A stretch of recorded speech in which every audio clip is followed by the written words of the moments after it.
morning, students. How are you all? I hope you all are fine and safe too. So, students, we have completed chapter 17, that was natural vegetation, right? Now, today we are going to start chapter 6, that was world after 1945. And this is the last chapter of history that we are going to start today. In this chapter, we will going to learn something about United Nation, the world distribution among army groups, then a non-aligned movement, rise of independent nation in America, and the relation of India with our neighboring countries, right? And little bit हम जो है इसके बारे में हमने previous class जो standard eighth था उसमें हमने ऑलमोस्ट इसके बारे में समझ ही लिया था about the United Nation and all that. But इन बीच में क्या कॉन्सिक्वेंसेस हुए, क्या कॉन्फ्लिक्ट्स हुए, कैसे कैसे ग्रुप्स अलग बने, दूसरी क्या कहते हैं south treaty organisation, then after north treaty organisation, किस तरह से डिफरेंट ट्रीटीज बने एंड ग्रुप बने एंड उन लोगों ने आफ्टर वर्ल्ड किस तरह से क्या कहते हैं कि भी झगड़े किए, बॉम्ब ब्लास्ट किए एंड धीरे धीरे वो कैसे समझे एंड फाइनली सोशल जो होता है, देन आफ्टर मूवमेंट्स जो होते हैं कि भाई पीस मूवमेंट जो होते हैं वो किस तरह से बने, उसके बारे में हम इस चैप्टर में लर्न करेंगे, राइट? तो हम स्टार्ट करेंगे द वर्ल्ड आफ्टर 1945. तो पहले जैसे मैंने आपको बताया कि ये जो चैप्टर है वो थोड़ा सा तो हमें आइडिया है बिकॉज हमने स्टैंडर्ड एट्थ में इसके बारे में थोड़ा लर्न कर लिया है. आज इसमें थोड़ा सा हम डीपली पढ़ेंगे किसके बारे में, modern world, first and second world war के बारे में. कि भाई फर्स्ट वर्ल्ड वॉर हुआ था जैसे कि मैंने आपको बताया था, तो जिसमें जर्मनी, इटली, जापान जो ये कंट्रीज थी वो ट्रीटी जो साइन करवाया था पीस वाला उसमें रेडी नहीं हुई थी एंड अगेन उनकी वजह से सेकेंड वर्ल्ड वॉर भी हुआ था जो काफ़ी लॉन्ग चला एंड उसमें भी बहुत इफ़ेक्ट्स आई थी लोगों पे, सोशल इकोनॉमिक लोगों की जो हालत थी, जो सिचुएशंस थी वो बहुत ही ख़राब हो गई थी. Then after second world war के बाद क्या क्या हुआ, किस तरह से कौन सी कंट्रीज पावर्स में है, किसने किस तरह से ट्रीटीज बनाई, उसके बारे में इस चैप्टर में आज हम लर्न करेंगे. Fine. So the pages of history are full of innumerable wars fought in ancient India and the world. Yet the most destructive war which will always be remembered in the modern world is the First and the Second World War.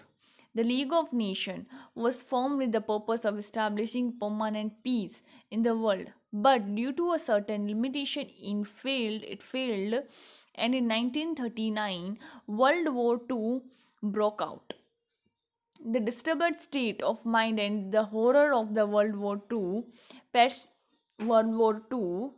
persuaded human beings to once again make efforts for peace and protection of independence. This resulted in the establishment of United Nations that was 24th October 1945. जैसे कि हमने आपको पहले भी बताया था, जो worst situations आ गई थी लोगों की first and second world war में वो ये थी कि इस वर्ल्ड वॉर में लोगों ने बहुत ही सफ़र किया एंड सेकेंडली जो ग्रुप्स बन गए थे कि आधे नॉर्थ के आधे साउथ के या एक साइड ग्रुप्स वगैरह जो बन गए थे उसकी वजह से इफ़ेक्ट आई बहुत लोगों पे. And the thing is that कि ये सारे वेपन्स यूज़ करने से, ये सारे वर्ल्ड वॉर में जो लोगों को हराने की वजह से जो लोग सफ़र करते थे ना उसमें बहुत ही लोगों की हालत ख़राब हो गई थी हर एक कंट्री की, क्योंकि ये सारे वेपन्स बने, ये सारे आर्मामेंट्स जो चीज़ें बनी वो कोई इजी चीज़ें नहीं थी. उनके लिए कहीं ना कहीं कंट्री को एक दूसरे से क्या लेनी पड़ती थी, वेपन्स लेने पड़ते थे and then we have to pay for them also. उससे हमें पे भी करना पड़ता था. जैसे जर्मनी पे last time first world war पे सारा आ गया था एंड उन्होंने लास्ट 2010 तक या उससे पहले तक सारे अपने डेप्थ्स जो थे वो चुकाए थे. तो इसी तरह से ये जो चीज़ें सिचुएशंस होते थे उसमें लोग बहुत ही इफ़ेक्टेड हो जाते थे एंड पीस तो कहीं मिलता नहीं था. But the thing is that कि जो पावरफुल कंट्रीज थी उनको कहीं ना कहीं पीस नहीं था. कहीं ना कहीं फिर भी जो चीज़ें जो थी वो चल ही रही थी। वर्ल्ड वॉर नहीं तो कोल्ड वॉर चल रहा था। So the cold war is one type of की है ना, क्या कहते हैं, वेपन्स वगैरह से नहीं, बट किसी की कोई चीज़ हासिल कर लेना, या प्रॉपरली जो क्या होता है ना कि भाई आंसर नहीं देना किसी कंट्री को, या उनकी इंस्ट्रक्शंस के हिसाब से नहीं चलने का, तो मन मिटाव जो होता है ना, उस तरह से सारी सिचुएशंस चल रही थी। तो वर्ल्ड में बहुत सब कुछ सफ़र किया, and then after finally established हुआ क्या, यूनाइटेड नेशन 24 अक्टूबर 1945 में। Fine. So the United Nation charter, the United Nations Charter starts with the preamble and it explains the goals of United Nation. Given below, are the goals. There is a determination to save the future generation from the pangs of all destructive war. Here, emphasis has been laid to responsibility born out of international law and mutual understanding. Emphasis has been laid on developing a tolerance mutually so that the world war develops socially. Economic, social and cultural problems should be solved with the interventions of United Nations, and human rights as well as the basic freedom should be disseminated irrespective of caste, language, gender or religion. Lastly, appeal to all the nation for cooperation to achieve these objectives. Thus, United Nations Charter concludes the dismissal of war and consider the urge for peace is the main objective of United Nation, right? ये क्या था, main objective था United nation का। क्या? First जो था कि भाई इंटरनेशनल लॉ और म्यूचुअली अंडरस्टैंडिंग होनी चाहिए। जैसे कि ये यूनाइटेड नेशन जब 1945 में फाइनली बना, वो किसके लिए बना? वो इसी सब चीज़ों के लिए ही तो बना कि जैसे कि होता है ना, कॉमन सेंस की आप बात यूज़ करो कि भाई है ना, कोई भी चीज़ में झगड़े से कोई भी शांति मिलती नहीं है, राइट? पीस मिलता नहीं है। कोई भी चीज़ में क्या होता है कि बोलते हैं ना कि झगड़ा करने से कोई फ़ायदा नहीं होता, वॉर करने से कोई फ़ायदा नहीं होता। फ़ायदा कहाँ होता है? शांति में होता है, पीस में होता है। तो यूनाइटेड नेशन जो था उसकी क्या थी? International law and mutual understanding की तो थी, responsibility to bond and international law and mutual understanding. But कहीं ना कहीं हम रख भी रहे थे, नहीं भी रख रहे थे, क्योंकि वर्ल्ड जा वो डिफरेंट ट्रीटीज में डिवाइड हो गया था। सेकेंडली क्या था? Laid off developing tolerance mutually so the world develop socially. फिर सेकेंडली क्या था कि भाई है ना, लेड ऑफ टॉलरेंस। देखो कोई भी चीज़ में हमें बैर तो करना ही पड़ता है, राइट? और टॉलरेंस मतलब सहन कर लो कोई भी चीज़ में। सपोज कि दो दुरंदन है, फॉर एग्जांपल दो दुरंदन है, दोनों के दोनों क्या कहते हैं कि भाई लड़ाई में बहुत आगे हैं, और पर हमें पीस के लिए, शांति के लिए एक पर्सन को तो चुप करवाना ही पड़े। अब दोनों के दोनों अच्छे से पावर्स लेके खड़े रह पाएंगे तो क्या सोशली शांति होगी? नहीं होगी। फॉर एग्जाम्पल अगर मैं अपने भाई बहन का दूँ, राइट, या दो बहनें हो या दो भाई हो, तो या बड़ा होता है या छोटा होता है, तो मॉम एंड डैड क्या बोलते हैं? बड़े को शांत रह जाना चाहिए, छोटा है। बड़े को समझना चाहिए, छोटा है। या फिर छोटे को क्या समझाते हैं कि भाई छोटा है, आर्ग्यू नहीं करने का, बड़ा है, वो जो भी तुझे बोल रहा होगा अच्छी तरह से ही बोल रहा होगा, राइट? तो उसी तरह से कहीं ना कहीं हमें टॉलरेंस और म्यूचुअली अंडरस्टैंडिंग जो है वो रखनी चाहिए, तो ही सोशली जो नेशंस हैं वो धीरे धीरे डेवलप होते रहेंगे। देन आफ्टर अगर मैं बात करूँ इकोनॉमिक, सोशल कल्चरल, ये जो चीज़ें हैं, प्रॉब्लम है, should be solve with interventions of United nation. किसी भी कंट्री को कोई भी प्रॉब्लम वगैरह हो, वो इकोनॉमिकली हो, सोशल हो, कल्चरल प्रॉब्लम हो, तो वो हमारी सॉल्व हो सकती है हमारी कम्युनिकेशन से। हम अपने जो भी चीज़ें हैं वो यूनाइटेड नेशन में अर्ज कर सकते हैं, और उसमें अपील करने के बाद जो चीज़ सही वगैरह लगे उस पर कम्युनिकेशन करने के बाद उस पर वो जो लॉ है वो लागू किया जाता है, राइट? पर वो सब चीज़ें कब हो? जब वो चीज़ें सारी कंट्रीज समझे। अगर यूनाइटेड नेशन बनेगा तो किस तरह से बनेगा, जब सारी की सारी कंट्रीज वगैरह हैं और जिसके हाथ में most of the powers treaties है वो लोग समझें, उसमें कहीं ना कहीं जो चीज़ें हैं वो प्रॉपर तरीके से चले, तो ही वो अर्ज होगा ना। अगर फॉर एग्जांपल यूनाइटेड नेशन बना कैसे, हमारी सारी प्रॉब्लम सॉल्व करने के लिए, तो कहीं ना कहीं सबको क्या लगा कि पीस होना चाहिए। वॉर से किसी को कुछ फ़ायदा तो हो नहीं रहा था, ना जर्मनी को इटली से हो रहा था, ना इटली को जर्मनी से हो रहा था, ना रशिया को फ्रांस से हो रहा था। किसी भी कंट्री को कहीं से कुछ भी फ़ायदा तो हो नहीं रहा था, हो तो नुकसान ही रहता। इससे तो बेटर है जो भी प्रॉब्लम हो जो भी हो उसे छोड़ छाड़ के अगर हम पीस से अपने ही कंट्रीज़ को धीरे धीरे आगे बढ़ाए, वो मेन थिंग है, राइट। वो चीज़ होना ज़रूरी है, बेटर है कि हम वो चीज़ करें।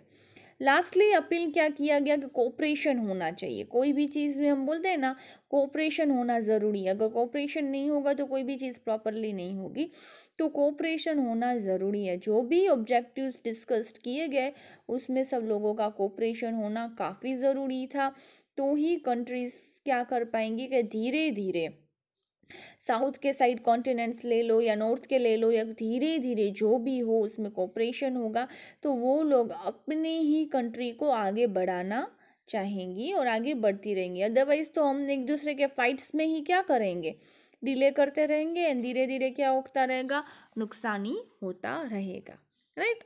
Now cold war 1945 to 1962, right. Cold war जो है वो 1945 जैसे कि यूनाइटेड नेशन इस्टेब्लिश्ड हुआ वहाँ से लेके 1962, उसके रीजंस एंड कॉन्सिक्वेंसेस क्या थे, राइट।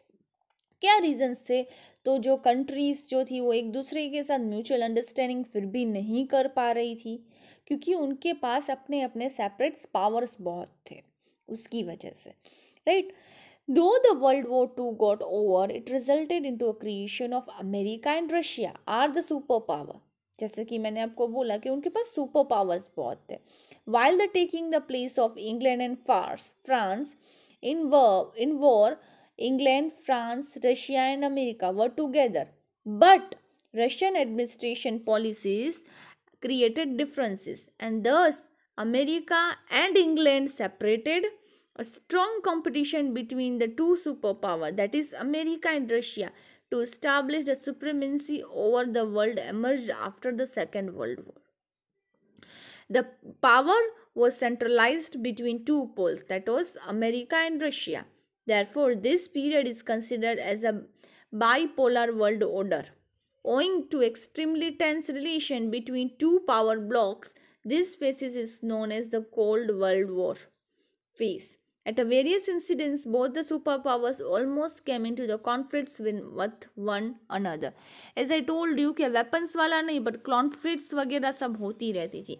जैसे कि वर्ल्ड वॉर में इंग्लैंड, फ्रांस, रशिया, अमेरिका साथ में ही थे, पर जैसे ही अमेरिका के पास भी बहुत ही सुपर पावर थी, उसी तरह से रशिया के पास भी बहुत पावर्स थे। तो उनके जो ट्रीटी जब साइन हुई नहीं, तो उनके जो मतभेद थे ना वो प्रॉपर नहीं हो रहे थे, वो कहीं ना कहीं क्या हो रहे थे, प्रॉपर नहीं हो रहे थे। वो अपने में क्या कर रहे थे कि जो भी ट्रीटी साइन हो रही थी या जो भी डिमांड या सिचुएशन रखी जा रही थी उसमें उन लोगों को सही नहीं लग रहा था। फिर वो लोग क्या करने लगे, आपस में ही क्या कहते हैं कि झगड़ने लगे, राइट। आपस में ही वो लोग क्या करने लगे, झगड़ने लगे, उनकी आपस में ही नहीं बनने लगी थी, तो उन बीच में क्या हो गए, कॉन्फ्लिक्ट्स हो गए। अब वो कॉन्फ्लिक्ट्स तो हो गए, पर दोनों के पास था क्या, सुपर पावर। ना वो कम थे, ना ही वो, ना अमेरिका कम है तो ना ही रशिया कम है। दोनों के पास बहुत ही सुपर पावर्स थे, बहुत ही अच्छी फौज थी, बहुत ही अच्छी आर्मी थी, सब कुछ बहुत ही बेटर था। तो क्या हो गया, वो कोल्ड वर्ल्ड वॉर जो था वो फेस होने लगा। तो उसमें भी दिक्कत आने लगी, क्योंकि वो, और हमने ये तो पहले भी समझा था कि जैसे ही पावर्स आने लगे तो रशिया एंड अमेरिका का जो भी कम्युनिकेशन था वो सही नहीं होने लगा, एंड उसमें भी क्या होने लगी, दिक्कतें आने लगी। देन आफ्टर आपको बताया था, जैसे कि हमने चैप्टर 2 या 3 में लर्न किया था, नाजी जर्मनी फैसिस्ट इटाली, ये जो थी उसमें यही था, हिटलर ने यही बोला था, वन मैन वन आर्मी, मतलब हमारी गवर्नमेंट चलेगी, जो है हम ही हैं। तो उस वजह से क्या हुए, काफ़ी प्रॉब्लम्स क्रिएट हुई थी। There was a basic change in relations and among the powerful nation of the world war, America and Soviet Union, who had once allied a fought against Nazi Germany and fascist Italy, emerged as a leader of two rival power blocs and military power. Thus, the Cold War started between them again. Though Britain and France also emerged victorious, yet they lost the status of great power due to the terrible ruinations caused by the revenge of war and ending of imperialism. Germany, Italy, and Japan not only lost their war, but also was ruined economically, politically, and militarily. After the Soviet After the war, the Soviet Union, Russia, captured the eastern area of Germany and the eastern countries like Austria, Albania, Hungary, Yugoslavia, Poland, Romania, Bulgaria, and Baltic states.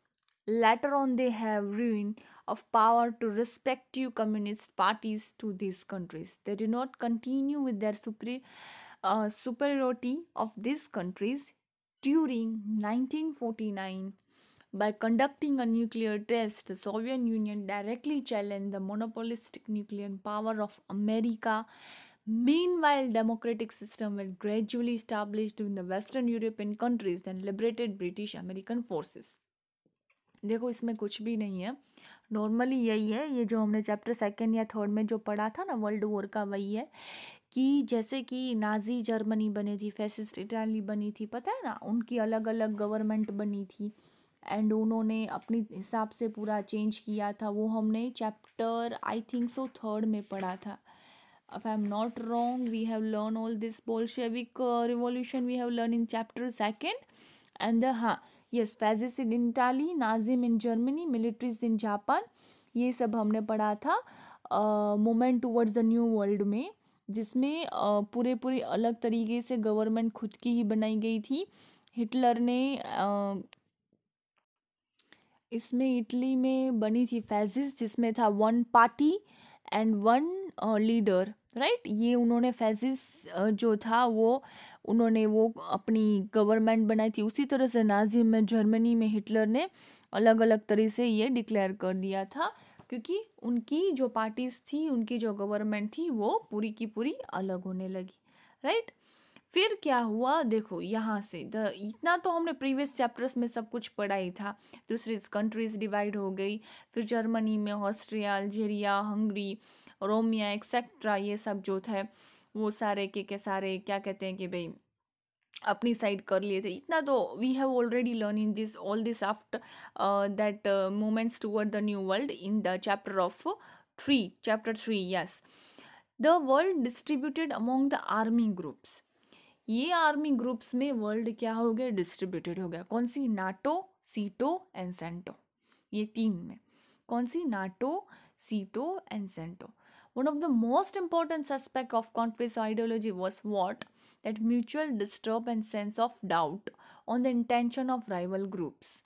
Owing the fear born and mutual disturbs and doubts, both the powers established their own military bases. Led and inspired by America, Western democratic countries of the North Atlantic Ocean established a military organization that was NATO, North Atlantic Treaty Organization, in April 1949.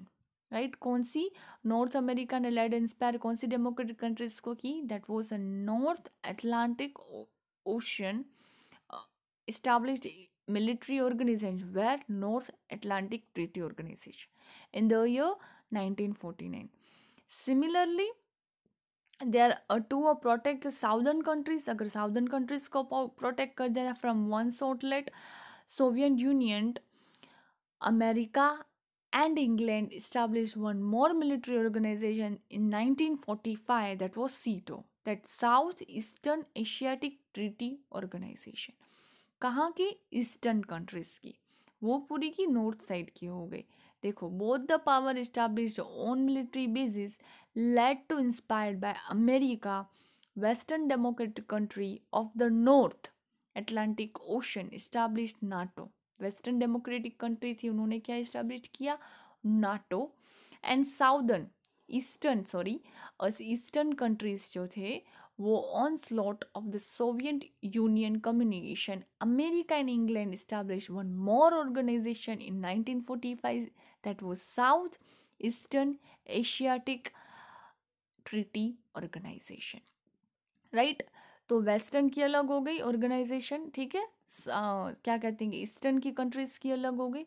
अब one more military, that was CENTO, that is Central Asia Treaty Organization, was established in the Middle Eastern countries under the leadership and inspiration of England. Here various Arab countries joined in CETO. Later on America took on leadership, right? जो अरब countries थी उसके क्या कहते हैं कि various अरब countries जो थी वो इसमें ज्वाइन हो गई. किस में? तो सीटो में. That was Central Asia Treaty Organization. ये शॉर्ट फॉर्म फुल फॉर्म में पूछ सकते हैं. What is the full form of NATO? What is the full form of SEATO? What is the full form of CENTO? That NATO का North Atlantic Treaty Organization, SEATO का South Eastern Asian Treaty Organization, CENTO का Central Asia Treaty Organization. ये याद रखना. अब armament, disarmament, nuclear weapon creation and its application. कौन से armaments means weapons, right? कौन से वेपन्स बनाए गए, कौन से न्यूक्लियर बॉम्ब्स बनाए गए, फेंके गए दूसरी कंट्री में, एंड उसकी क्या रिजल्ट है. जैसे अमेरिका ने जापान में हिरोशिमा एंड नागासाकी में 1945 में भेजा था, उसकी इफेक्ट बहुत ही खतरनाक तक रही कि लोगों को बाय बोनी हैंडिकैप्ड बोन होते थे या किसी को ब्लड कैंसर हो जाता था. मतलब किसी की भी लाइफ जो थी वो लॉन्ग लास्टिंग नहीं रही थी. The Cold War, which was meant of dominance over the world, gave the rise of fierce competition among the superpowers. And for the sake of dominance, armament race was given a high priority. America had to use atom bomb for the first time of two cities of Japan, namely Hiroshima and Nagasaki in 1945. America prove it's supremacy. उससे उन्होंने अपनी supremacy जो थी वो prove कर डाली, right? कि हम इतने सुप्रीम है, हमारे पास इतने सुपर पावर्स है. Within the next 4 years, the Soviet Union to prove its capacity of making atom bomb by conducting a nuclear test. तो सोवियत यूनियन जो है, जो ईस्टर्न कंट्रीज की थी, उन्होंने भी 4 years में प्रूव कर डाला न्यूक्लियर एटम बम का क्रिएट करके. So this created power balance between the super powers, क्योंकि दोनों सुपर पावर्स तो थे ही. America declared blockade of the communist Cuba. Blockade it means नाकाबंदी जो होती है ना, वो कोई भी चीज़ें या कोई भी चीज़ कहीं से आती हो या जाती हो उसमें बंद करवा देना. कौन सी कंट्री में बंद करवा दिया? तो क्यूबा में. वो कैरेबियन क्यूबा कंट्री में जो नॉर्थ अमेरिका में है, उसमें जो चीज़ें लेनी हो, देनी हो या भेजनी हो, वो सब उन्होंने क्या करवा डाली? बंद करवा डाली.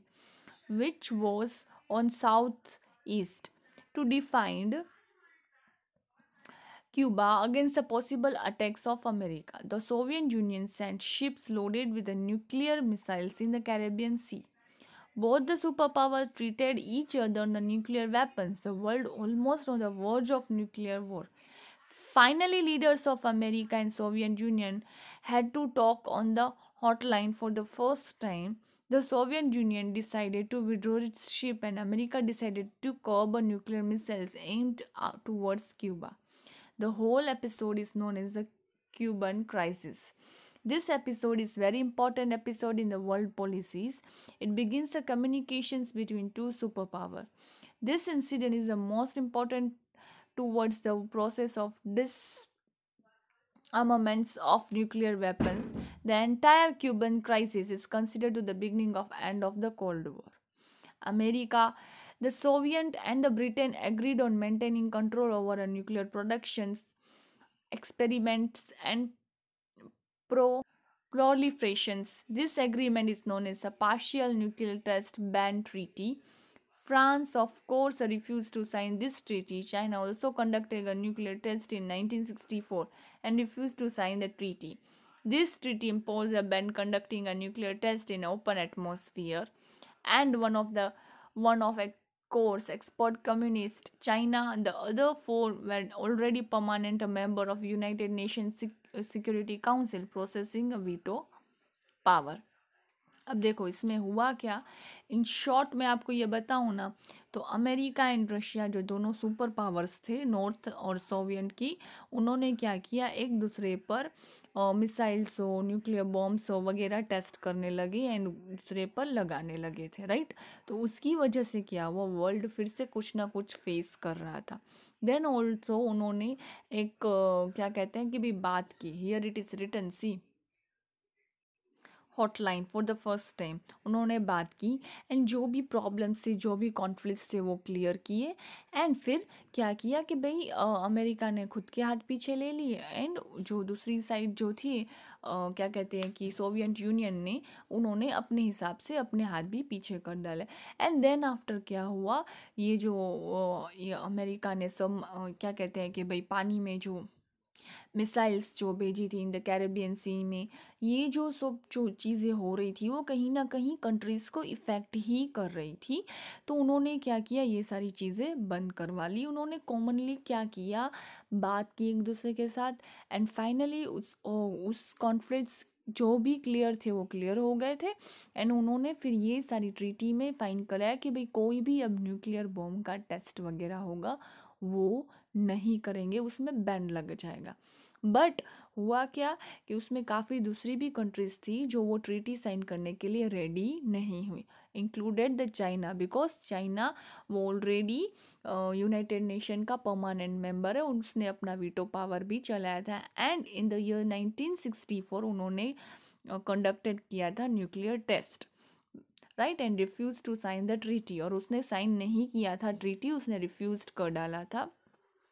And same, I think so.